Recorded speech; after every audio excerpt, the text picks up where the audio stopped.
Hello বন্ধুরা, প্রিয়া ইপসা কিচেনে তোমাদের সবাইকে স্বাগত। শীতকালের সবজি দিয়ে কিন্তু আমরা নানা রকম জিনিস বানিয়ে খেয়ে থাকি, আর আমাদের কিন্তু ভালোও লাগে শীতকালের সবজি। আজকে তাই তোমাদের সাথে শেয়ার করলাম শীতকালের সবজি দিয়ে নিরামিষ একটা রেসিপি। একবার হলো এটা বানিয়ে খেয়ে দেখো, এটা ভাতের সাথে তো ভালো লাগেই, এমনকি রুটি পরোটার সাথেও বেশ ভালো যায়। রেসিপিটা ভালো লাগলে প্লিজ আমার চ্যানেলটিকে লাইক করে দিও। তবে দেখে নাও আমি এটা কেমনভাবে তৈরি করি। নিরামিষ সবজি করার জন্যে নিয়েছি আমি শিম, কুমড়ো, গাজর, মূলো, বাঁধাকপি। বাঁধাকপিটা কিন্তু আমি বেশ একটু বড় বড় টুকরো করে কেটে নিয়েছি বরবটি, ফুলকপি, আর নিয়েছি আলু আর বেগুন। চেষ্টা করেছি সব সবজিগুলো বেশ একটু লম্বা লম্বা করে কাটার জন্যে। একটা বাটির মধ্যে নিয়েছি 1 চামচ সাদা গোটা জিরে, তার মধ্যে দিয়ে দিলাম 1.5 চামচের মতন গোটা ধনে, দিলাম 1 ইঞ্চি আদার টুকরো আর 4টে কাঁচা লঙ্কা। সামান্য একটু জল দিয়ে এটার একটা মিহি পেস্ট বানিয়ে নিলাম। গ্যাসটাকে মিডিয়ামে রেখে একটা কড়া বসিয়ে দিয়েছি। তার মধ্যে দিয়ে দিলাম 1 থেকে 2 চামচের মতন সর্ষের তেল। তেলটা গরম হয়ে গেলে দিয়ে দিলাম এর মধ্যে বিউলির ডালের বড়ি। তোমরা চাইলে এখানে মটর ডালের বড়িও ব্যবহার করতে পারো। আর বড়িগুলো দেখো বেশ লাল লাল করে ভেজে নামিয়ে নিলাম। বড়ি ভাজার সময় কিন্তু অনেকটা তেল ব্যবহার করো না, বড়ি কিন্তু খুব তেল টানে। তাই সামান্য একটু তেল দিয়ে বড়িগুলো আগে ভেজে নামিয়ে নিয়ে এবারে দিয়ে দিলাম বেশ খানিকটা সর্ষের তেল। তেলটা গরম হয়ে গেলে দিয়ে দিলাম 2টো শুকনো লঙ্কা, 1/2 চামচ পাঁচফোড়ন আর তেজপাতা। যখন দেখবে ফোড়নের থেকে সুন্দর একটা গন্ধ বেরোচ্ছে, তখন দিয়ে দিলাম আলু, ফুলকপি, গাজর আর দিলাম মূলো। এগুলো আগে একটু ভাজা ভাজা করে নিচ্ছি। এগুলো যখন বেশ লাল লাল করে ভাজা হয়ে যাবে, তখন এর মধ্যে বাদবাকি সবজিগুলো দিয়ে দেব। দেখো বেশ একটু হালকা লাল করে ভাজা হয়ে গেছে। এবারে বাদবাকি সবজিগুলো এর মধ্যে দিয়ে দিলাম। আর তোমরা চাইলে কিন্তু বড়ি ভাজার পর বেগুনটাও ভেজে নামিয়ে রাখতে পারো।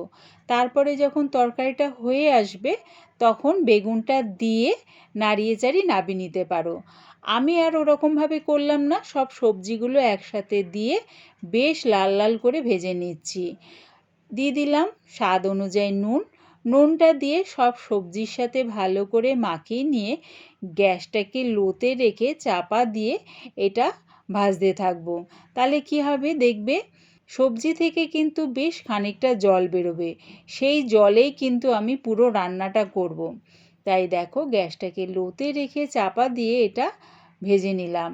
বেশ লাল লাল করে কিন্তু ভাজা হয়ে গেছে। মাঝের মধ্যে খালি চাপাটা খুলে একটু নাড়িয়ে চাড়িয়ে নিয়েছি। দিলাম এর মধ্যে হলুদ গুঁড়ো আর কাশ্মীরি লঙ্কার গুঁড়ো। তোমরা চাইলে কাশ্মীরি লঙ্কার গুঁড়োটা দিতেও পারো, আবার নাও দিতে পারো। আমি এটা কালারের জন্য দিলাম।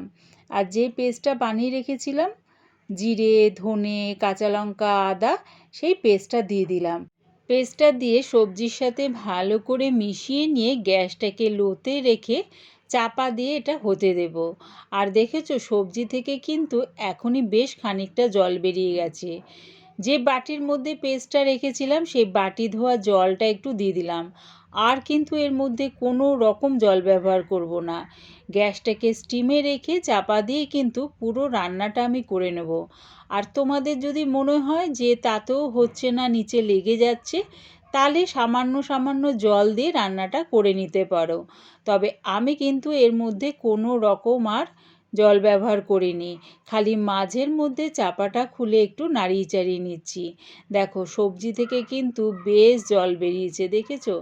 আর তোমাদের দেখিয়ে দিচ্ছি সবজিটা কিন্তু প্রায় সেদ্ধই হয়ে এসছে। অর্ধেকের ওপর কিন্তু সব সবজিগুলো সেদ্ধ হয়ে গেছে। এবারে দিয়ে দিলাম স্বাদ অনুযায়ী চিনি। যেহেতু এটা নিরামিষ তাই দিয়ে দিলাম 1/2 চামচের মতন চিনি। আর দিলাম আগে থেকে ভেজে রাখা বড়িগুলো। সব কিছু আবারও ভালো করে মিশিয়ে নিলাম। মিশিয়ে আরও 2 মিনিটের জন্য এটা চাপা দিয়ে হতে দিলাম। প্রায় 2 মিনিট পর চাপাটা খুলে তোমাদের দেখাচ্ছি। দেখো সবজির জলটা কিন্তু বেশ শুকিয়ে গেছে আর সবজিগুলো বেশ সেদ্ধ হয়ে গেছে। এবার এটা নামিয়ে নিলাম। রেডি হয়ে গেছে আমার শীতকালের সবজি দিয়ে দারুণ একটা নিরামিষ তরকারি। আমার এই পুরো রেসিপিটা দেখার জন্যে প্রিয়া ইপসা কিচেনে থেকে তোমাদের সবাইকে অনেক ভালোবাসা রইল। শীতকালের সবজি দিয়ে নিরামিষ এই পাঁচমিশালি তরকারির রেসিপিটা ভালো লাগলে প্লিজ আমার চ্যানেলটিকে সাবস্ক্রাইব করে দিও।